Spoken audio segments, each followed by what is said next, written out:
Welcome to week 11. Is it on? Sure. No, it's not. Okay. Can you hear me? Right? Yep. Good. Okay, welcome to week 11 INFO123 class. And then today we will talk about the information security management. So today what I'm going to talk about is some of the hackers and viruses and what kind of cyber attacks we are actually kind of exposed to these days, and then also what we can do about it. And when you actually running business or working as some of the IT manager in your organization, what kind of things you can do about it.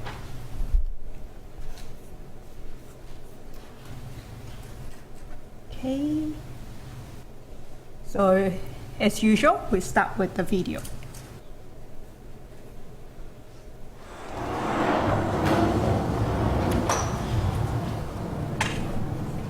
September 11, 2001 terror strikes set the tone for warfare in the 21st century.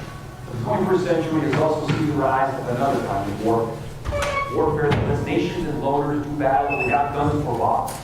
These days, the biggest threat we face may be a rogue actor with a laptop and a desire to wreak havoc.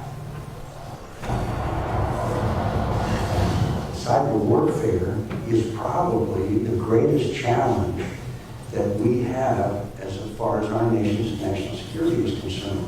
We have an advantage over every other form of competition with possible allies, except one, and that's cyber warfare. And when you see the potential of what a successful cyber attack can achieve, it's enough to make you deeply concerned. This is going to be the new battlefield, an unseen, invisible battlefield where teams of hackers from various nations will duel. In 2010, a computer virus named Stuxnet demolished a secret Iranian nuclear weapons plant. Hackers at Symantec Corporation unraveled its mysteries.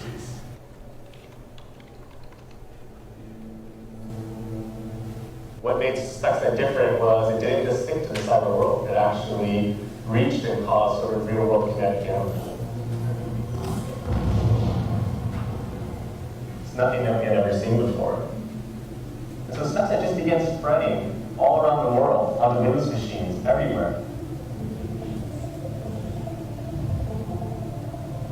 And what it was doing was it was also looking for something else.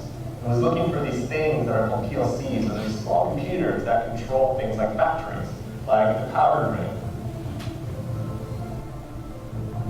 What you see here is the code that is put onto the PLC. And this is a normal process. Code goes onto the PLC, turns the PLC on or off, and controls it. When we first got the code, it's literally zeros and ones. It's sort of unintelligible. It was only later that we were able to determine that actually this code was targeted specifically at Iran's uranium enrichment plant in Natanz. Uranium enrichment facilities are very secure facilities. It's not like they're connected to the internet. You can't get secure code in and out in that way. So one of the ways that I was able to get into the facility was via USB. So I was able to connect USB keys, and then somebody would bring a USB key with them into the secure facility, not realizing it was infected, plug it into a computer inside, and then that computer inside would be infected. We don't know definitively who is behind Stuxnet, but it's very clear that it's a nation state, and it's nation states that have something against Iran. And it's likely that it is a single nation state. You can remember as well with cyber warfare that the sort of barrier to entry is quite low. If a country wants to do something like build a nuclear missile, that's actually quite difficult. But when you talk about something like cyber warfare, it's actually quite cheap and quite easy for a country to develop a cyber weapon. And that cyber weapon can have equivalent effects. You could have a cyber weapon potentially shut down the power grid, for example, on the whole East Coast.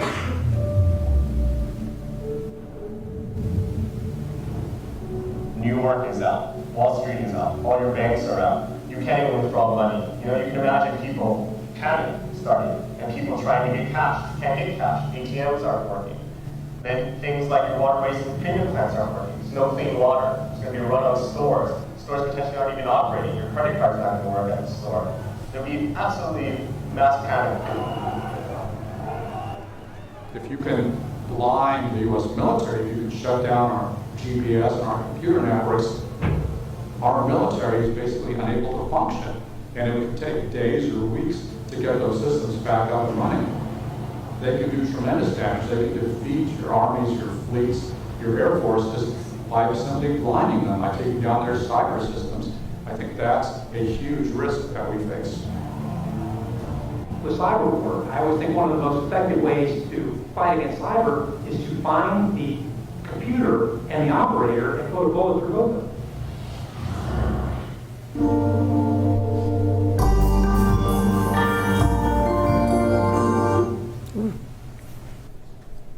Okay.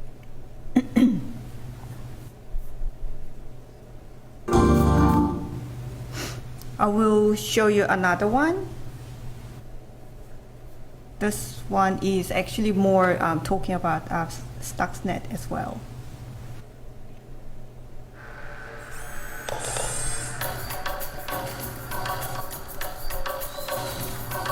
In June last year, a computer virus called Stuxnet was discovered lurking in the databanks of power plants, traffic control systems, and factories around the world. 20 times more complex than any previous virus code, it had an array of capabilities.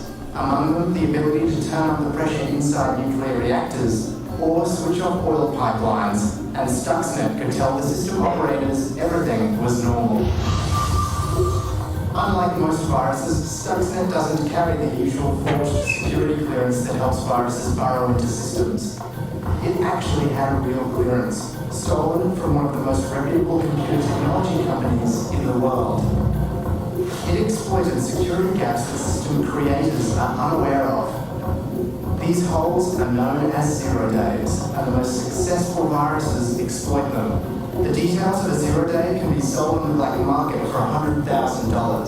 Stuxnet took advantage of 20 0 days. But once it got into a system, it didn't always activate. Buried deep in the Stuxnet code was a specific target. Without that target, the virus remained dormant. What was it looking to shut down? The centrifuges that spin nuclear material at Iran's enrichment facilities. Stuxnet was a weapon, the first to be made entirely out of code.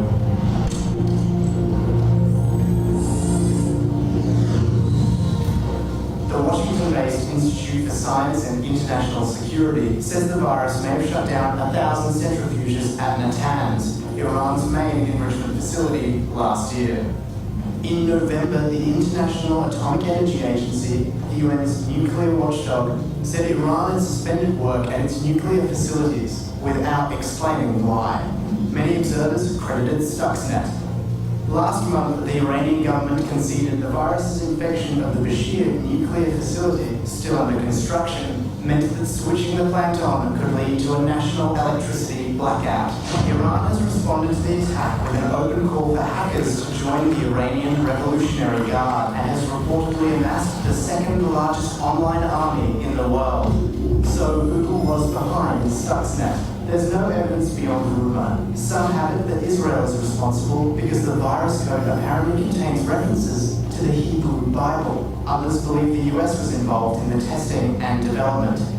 The finger has even been pointed at Siemens mobile phone company, whose software is used by the Iranian regime.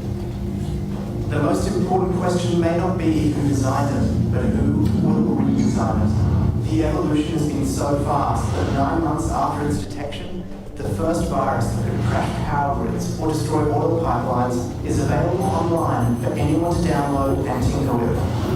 You can watch people on YouTube pulling Stuxnet apart. It's an open source weapon.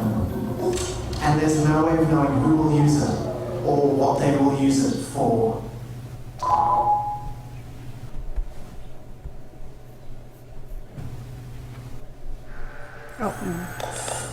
Okay. Yep, quite scary, isn't it? But it's still not in New Zealand, right? But it actually happened quite a lot in New Zealand too. So I don't know whether you guys are aware of these two incidents or not, but quite recently our stock market was shut down because of some of the cyber tech. And also last year, actually, Waikato DHB got ransomware, and then all the patient's files were encrypted, and then they cannot recover it unless they actually pay some money. Of course, New Zealand government didn't pay it, and then they just recover it, but it actually took 2 to 3 months to recover it, and then we hope not, but highly likely those patient information is selling somewhere, right? So a lot of informations are kind of leaked, and those actually cause a lot of damage to the company and nation as well. And not only like they are targeting really big companies, they are also targeting you as well. So there is a organization called CERT New Zealand, and then they actually getting some of the if you have any incident like some phishings and those kind of things, they actually getting it reported. And then last year they actually have this report, and then quite just to showing alarmingly, those attacks are going up, and then actually quite a lot of monies are losing. So it is, kind of a small money individual, but altogether it's actually quite a lot. Okay, still, I haven't got any phishings or any problem, anything yet, you may think. Have you seen this website? Have I pawned? I actually, searched it, how to pronounce it, pawned. So this is the website URL. You can go in, you can put in your email address, and then see how many times your email actually got leaked, and then kind of selling your information is somewhere in the dark web. I actually did it, and then I have one email since 1990 something, and that one was actually breached a lot of time. And then even I got an email from the some person, blackmail, and showing my old password, saying, I know you had this email, and then I know you have this password, and then I know you watch some of the really weird websites, and then I actually film yourself as well using your camera. So please send me some Bitcoin, otherwise I will release the video to your brain. So I just kind of laugh at it because I never done it. But anyway, so those kind of things can happen, So I really want you to check it yourself as well. Another one is actually, this is my mega web drive. And then I kind of see a lot of weird access coming from Europe. And then maybe, it's all stolen. Yeah, I was actually quite naive to not have a two-factor or kind of a more advanced security. And then it all happened. And then, there was some of the pictures and those kind of things. I believe it's selling somewhere. Hopefully it's not that, profitable, so people not really interested in. But anyway. So, the cyber attacks are really unwelcome attempt to steal or expose, alter, disable, or destroy information through the unauthorized access to the computer systems. So I don't know whether you catch it or not, that Stuxnet, someone actually used the USB to plug into the computer, and then actually it could do those kind of shutdown and cyber attack. So there are many, many ways of doing so, but I will tell you, but you will surprise. It's still quite primitive way of doing so. A lot of people not a lot of people, lots of attempts, but the motivations can be criminal activity. The most of them are criminal activity, and then whatever cyber tech is a criminal activity, and sometimes it's actually done it political the purposes. So like there is some hackers actually just do the targeting some of the organization server to protest something. Still, it is criminal activity. And then some of the personal issue, like I want to revenge something like that could happen too. So who are doing this stuff? Hackers. So who knows actually, writing a code quite well, and then computer system well, network system well, those people. There are black hackers and there are white hackers. White hackers are good people. The black hackers are actually creating some of the codes, and they try to get into other computer network, and then they try to alter or steal those informations, or sometimes just lock it. That calls the ransomware, but I'll talk about it later. Also, these people, the hacktivists, these people are the one have some of the political, purposes. So they kind of believe they can be sometimes beneficial for your country, but not beneficial for the the other country, to whoever get the attack or those kind of things. But anyway, regardless, the hacking is the criminal activity.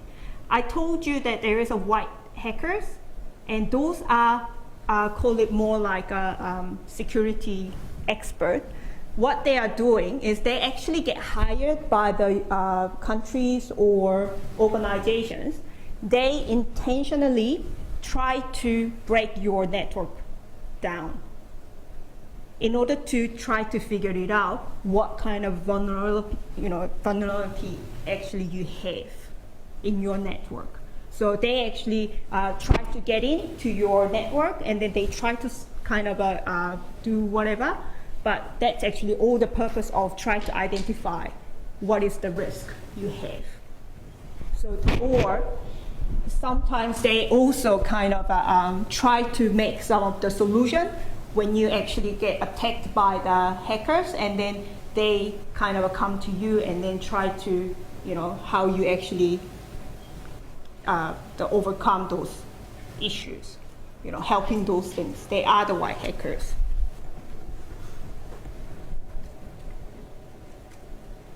So they normally target, most of them are doing so for money. But as I told you, there was some of the some political activities as well, but most of them are the kind of targeting the financial data. So if you know the company's like a financial status before they actually release it to the market, actually you can get the benefit out of it. You can buy the stock, or you can sell it before it collapses or something like that. Some of the client list, and then some the customer database, the email address and login credentials are the most got stolen. Sometimes if it is a bit quite kind of not good, then actually it can be, it can stolen the customers like credit card numbers and those kind of things as well.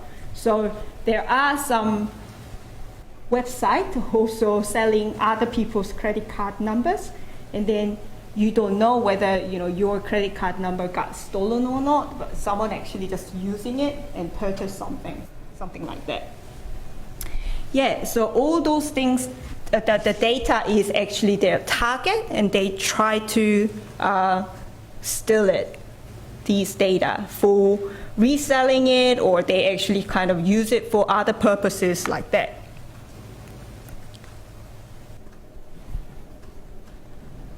So when cyber attacks happen, and the most of time, you lose money. You kind of have a downtime, downtime. It is, downtime means actually your network got hacked and then you cannot do work through all the information systems, and then so that's why you have to do it, like manually, pen and paper, and those kind of things, and those times are all kind of we call downtime, and it is actually cost as well. So most of things are your intellectual, some knowledge the company have, or yourself have, or country has. Those kind of things also kind of lost. And then also because of downtime, then you actually lost some of the money as well. Sometimes there is a ransomware, they actually lock all your data, just encrypt all the data, so you cannot access to the data. Then they say, pay us this amount of money, then we will give you some code to, decrypt your data, like that. So those kind of directly, you can actually lose money as well. Unfortunately, a lot of company choosing just to pay money to, because it is, to be honest, it's sometimes, and especially if your company is larger, it is actually just paying money is actually easier and fast. But no one actually say, oh, we're doing it. We've done it. So we don't know who actually paying the money, but actually there are a lot of people, a lot of company actually just do paying money and then they just get their data back. New Zealand didn't do it because anyway, that is the kind of feeding some of the money into the market, and then it is encouraging to the hackers to do some more. So yeah, but anyway, this kind of things are being lost. And probably you've seen a lot of the news, like some people also kind of losing their money because of there is some of the romance scams, or you just do kind of push some of the link and then you just do, lost all the money, those kind of things as well. So what is the common type of the, the threat? And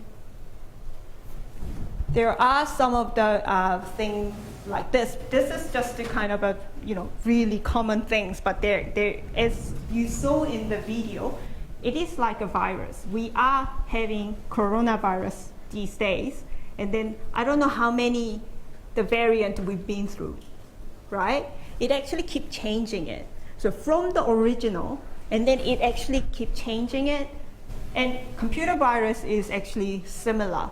Once they get the code and then they can modify it, and then it actually keep evolving. So long ago, really, the first virus was actually quite just to, like funny type and then quite primitive. But now, as you could see in the video, actually it could cause a war and then threat the people's lives as well. So the worm is the code.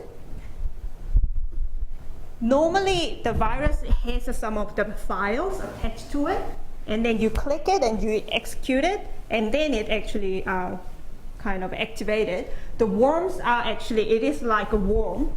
It just crawl down the computer to computer. It doesn't need to have some attachment.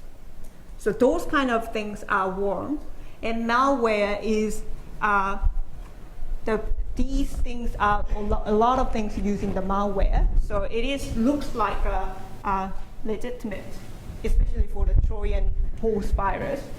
It looks like it is a legitimate the software, but actually it does harm to your computer. And adware, actually, sometimes you really experience the adware, you don't want to see those kind of advertisement, but if your computer is kind of affected by this adware, then all of a sudden it popping up some of the the browsers, right? And then spyware, it's normally just sitting in there and keep snatching your data. So if you put your credentials, username and password, it snatches and then it sends it to the hackers, and so they can actually use that one for other purposes as well. The ransomware, I told you, it actually locks your data. It's not only they are not only just targeting big companies. Actually, it targets individuals as well. So for individuals, actually, they lower down the price. But anyway, it's still targeting individual people as well. And scareware, I don't know whether you experience it or not, but I experienced it. When you actually try to do something, your computer always just to say, oh, your computer is not safe. You need to download this software to protect your computer, type of things. So often it is just showing as an antivirus software. So those things are scareware. And if I just go into the DDoS, distributed denial of the service,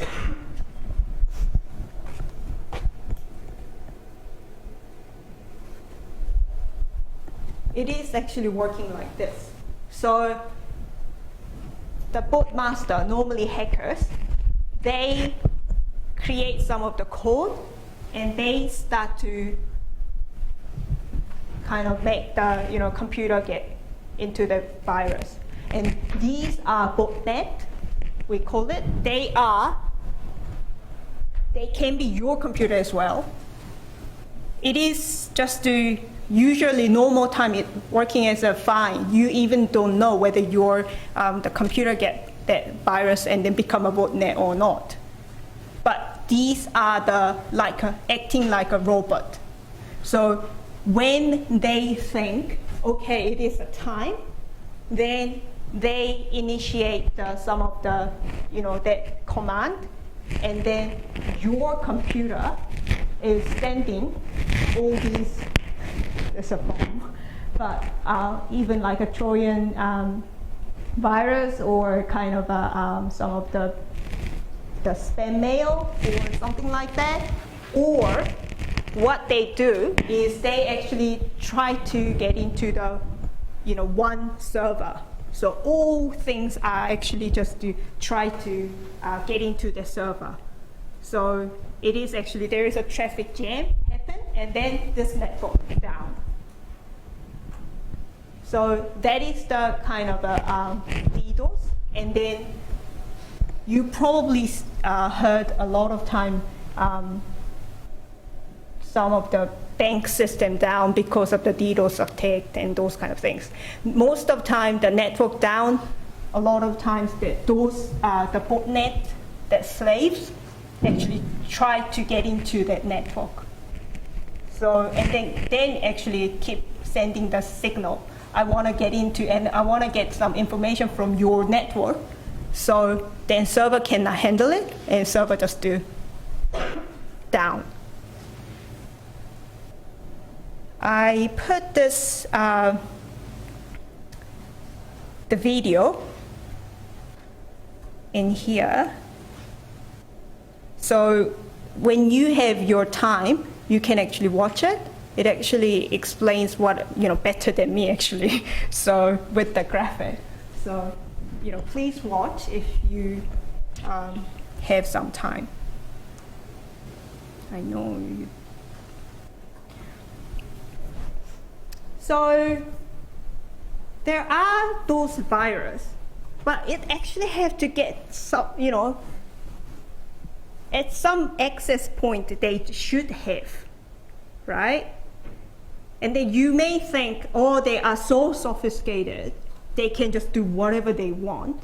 But quite funnily, it is sometimes doing a really basic and primitive way of, getting into those kind of network.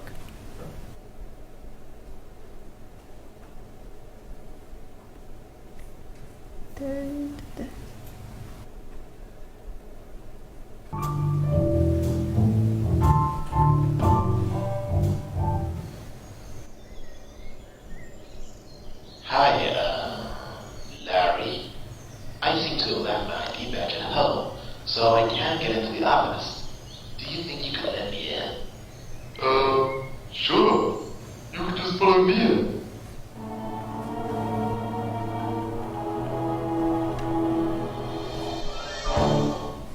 Thanks for letting me in, Larry. Oh no, I left my laptop in the car. Can I borrow your ID card quickly? I guess that's okay. Thanks. I'll be right back.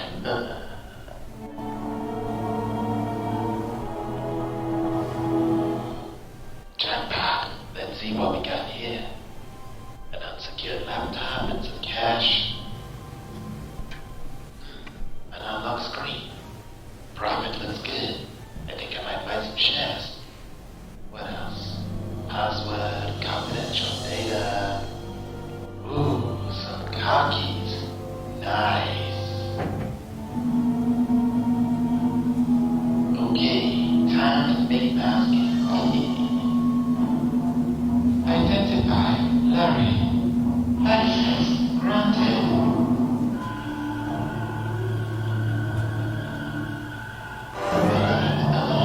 Service shut down.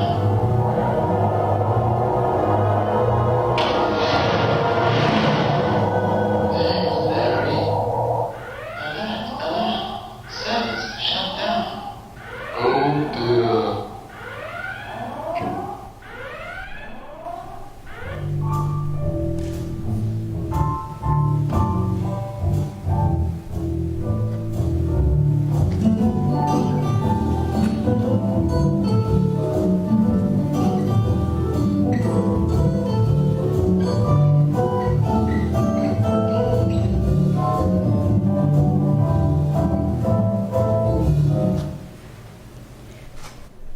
So, just if you just minimize those kind of physical access, actually it reduces a lot of attack. And then as I mentioned earlier, the Stuxnet also, actually someone put the USB onto that computer and then it got infected. So it's funny, but then a lot of times there's kind of a primitive, the method is actually used. And also this is the biggest, the way they are using it. You could see in the video, it's also type of the social engineering. He actually just do kind of just know your name by looking at the ID and then, just be friendly to you. And then you just feel like, oh, okay, maybe he is also working in this organization. So I don't know him, but anyway, he knows me. So I just do a little bit of the, favor that could cause that kind of catastrophic the result. And also, a lot of times, what the hackers are trying to do is they use your contact in your email, and then they attach something and then send it to you saying, here is some photo we had, or kind of here is a funny videos I discovered. And then people click it, and that's the, just to open the floodgate type of things. So yeah, this is the kind of, or sometimes they just say, oh, this one was quite popular long ago. Still, they just do use a lot of time some of this is the bank, right? Or yeah, this is some of the, someone actually tried to log into your, using your credential. And then you have to follow this one and then change it, and then people think it's legitimate, but it's not. this is the one actually I got it. And it says the BNZ approval pending 2,000 New Zealand dollar to J. Hurtley, 16th of May, view or cancel. And then even says the BNZ secure newsnzd.com. And I have a BNZ account. I don't know this person. You know, maybe if that one is a pending, I don't know. So, you know, you may actually just want to see it and then you just click it, then your phone will get affected. Or if they are kind of a little bit lower level, then they actually just to show you some of those websites saying that, you know, would you just to put your password, BNZ password, and those kind of things like that. But I'm not sure. I didn't click it. I just did capture it and just delete it. So what happened once you actually click it? Then that is sent, you know, try to find the contact of in your device, and then they actually send similar things to other computer as well. So voila, the botnet will create it.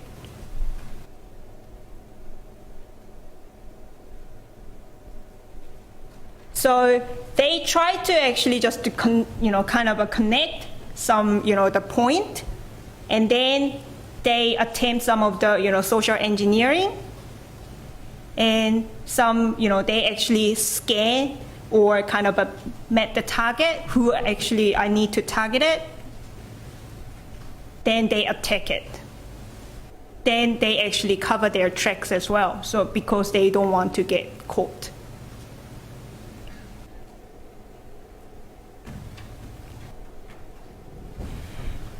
Because most of the organizational information is intellectual capital, and then that's actually quite, you know, expensive. Sometimes the invaluable, you know, those kind of things are gathered over the time, and then a lot of people actually put their effort to make those things happen, and then someone just steal it in 1 second. It's not good. So that's why the information security has to be you know, set up. And there are some of the way of we can do about it. Okay. So first step is to predict. So like we can get some of the white hackers help, and we can identify what's the kind of a, you know, weak point we have, and then prevent. So we actually try to not those kind of attack happen, and this is the best defense. The predict and you know, prevent is the best defense. You know, I just don't let that kind of things happen. But unfortunately, if that happens, and then best way of doing it is to detect as soon as possible, and then respond to it.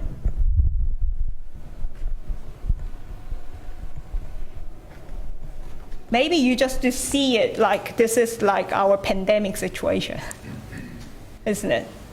It is the best way of protect yourself is to prevent not to having a COVID. But once you had it, then, you know, fast detection is the good thing. So you can isolate, and then so those kind of risk, and, you know, do some of the response to it.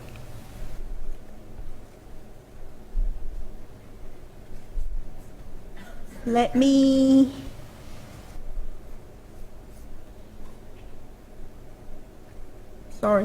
looking at,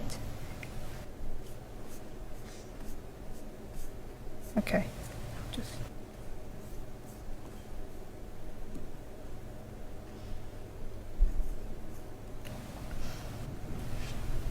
so the first step is the risk assessment and prediction.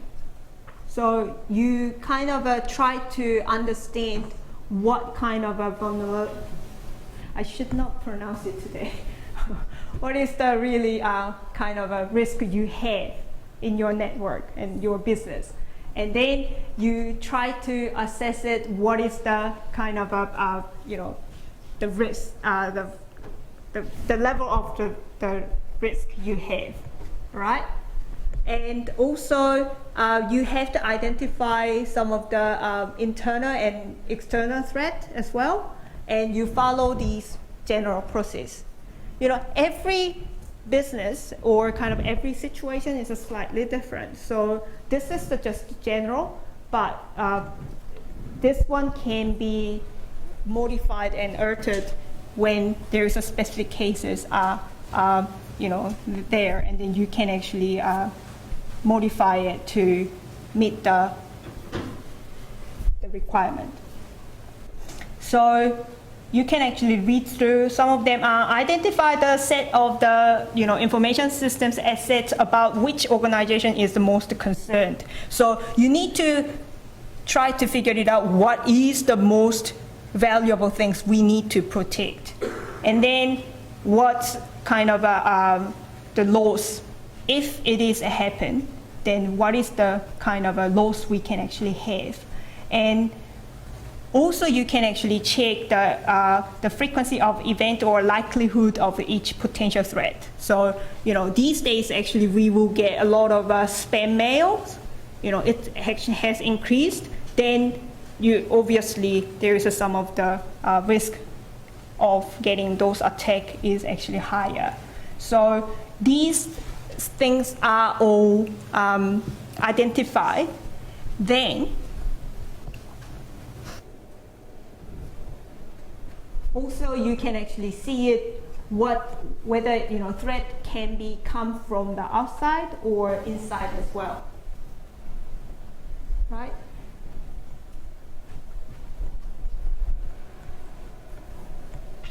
Then you can actually come up with some of the report. So when those kind of events happen, what is the risk, and then what is the kind of the loss? You can actually have it, and whether that is the what is the priority can be fixed first. You can't actually do it if there is a many risks. You can't do it at the same time. Then you actually have to prioritize it, and then you need to fix it. So those kind of a report you have to have. Once you have those report, then you need to start to thinking about some of the plan. So while you are actually trying to make your network more stronger and then protect your data better, also you need to have those plans as well. So backup and recovery plan, disaster recovery plan, and business continuity plan.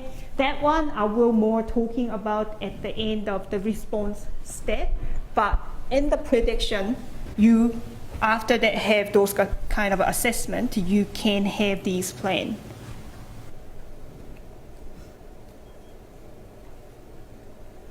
Then you start to thinking about how we can prevent those attacks, and where, and then who should we actually educate to prevent, and what kind of a detection systems or mechanism we can use, and once if really happen, how we can respond it.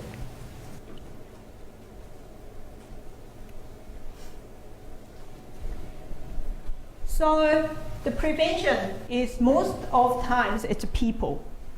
So like Larry's case, they just do kind of trust. It's an unknown person, but just do, okay, he is in our, office or building, so probably I need to actually help these people like that. So, organizations have many people, and then there are some people are like IT literate, and some are actually quite like, not that much kind of literate as well. But you need to actually educate them you shouldn't share these things, and you shouldn't do this type of things. And then, you know, physically and digitally, you need to educate him to prevent it.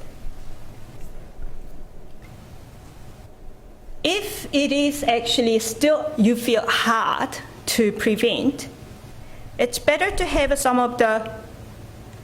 using some of the technology, right? So tokens. When you actually try to log into the remote computer, you know, the access to the Canterbury University, you get the access code to your phone, right? Right? Those things are the tokens. So you log into your credential, but also it kind of authorized with another method, which is that token, and then send it to your mobile phone, what you actually kind of register. So that means, okay, what you know is your username and password, and what you have is your device. So that two combination can actually give you the stronger protection. Okay. This is also another example. So these days, I think this one as well has some of the fingerprint reader, and then your phone also has some of the fingerprint the lock as well, right? So it's basically only you have your own fingerprinter, so you are the only one can access to it.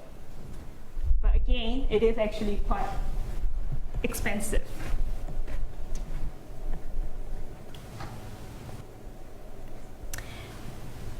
Another one is the content filtering. So I'm not sure about your email, but I'm pretty sure that your email also using it for the Canterbury University one. Whenever you get some of the you get email, which is not you often get it, or something looks like a commercial or something weird. It's not directly delivered to you, but the system will send you the information. Or you got the email from this sender and the subject is this one. Do you want to block this sender or release it, or you want to review it? These kind of things are more, these days sent because they actually looking at the content. Okay, it may have some of those kind of harmful content inside. Okay. I released it because this one was what I was requested.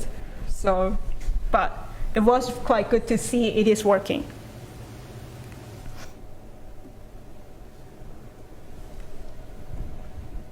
Another one is actually prevention is encryption. What I'll do, because it's already 11:50, so I will stop here and then I'll continue tomorrow lecture. Right? Because this one is the need to be explained more in detail. Thank you, everybody. See you tomorrow.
You going somewhere in July? June. June. Yeah. Oh, soon. So Yeah. Yeah. I just heard in the faculty meeting. You get some funding or something. Oh yeah. I got so I'm going in. Yeah, to California for a week. Yeah, to a conference. Okay. Yeah. All right. Yeah. I just Nice. kind of rush out for class, so I couldn't hear very much, but I just heard that Anna going somewhere. And so, okay, Anna going somewhere. What faculty meeting? I must have missed it. Yeah, Monday last week. Oh, last week. Yeah. Okay. Yeah. Yeah. I also did not know. My HOD just told me that you have to be there because I'm going to introduce you. So. Oh, Sure. crazy. I'll start setting up. Nice to see you. How are you, Marie? How are you? So excited to flying off. I'm flying this Thursday. Where are you flying? Back to my parents' place. Awesome. Yeah, so- Because I thought they were going to come here. They should supposed to be, but they just changed to the Korea, so they went back to Korea for a while. Yeah. They just got back yesterday, and I just Oh, got to fly there. cool. Good on you. Yeah. But Yeah. 2 cents pension anyways. you need a break. Yeah, it's been crazy. Yeah. I may leave early today because I have an interview later on. but 100%. Yeah. Is it okay? Yeah. And then I just need to take a photo because like next week I won't be here, but I just need to like send an email to them. Sorry. Yeah.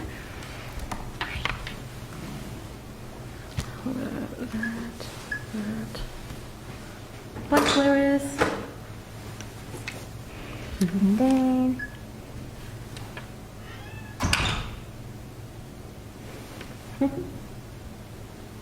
because some of the lectures every day. Oh, really? Yeah. Wow. And they're like, oh, should I use the mic? And yeah, that's fine, but you should use these or that. But like, Yeah. they just think that this will work for them. So. Funny. Oh my god, 2 students. Yeah. How's everything? Pardon? How's everything? It's going good. Yeah. Yeah. Your family is good? Okay. They are okay. Yeah. Yeah. Yeah, it's good. How are you? Good.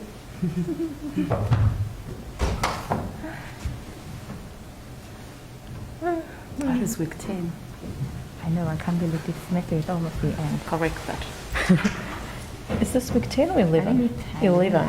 Is it? It is 11. Yeah, Yeah. that's true. Oh my god, next week is 12. Yeah.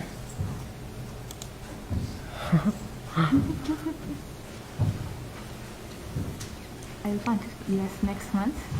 Yep. Yep. Should be good. Yeah. Let's see how that goes. Yeah. It's so nice to travel. Yeah.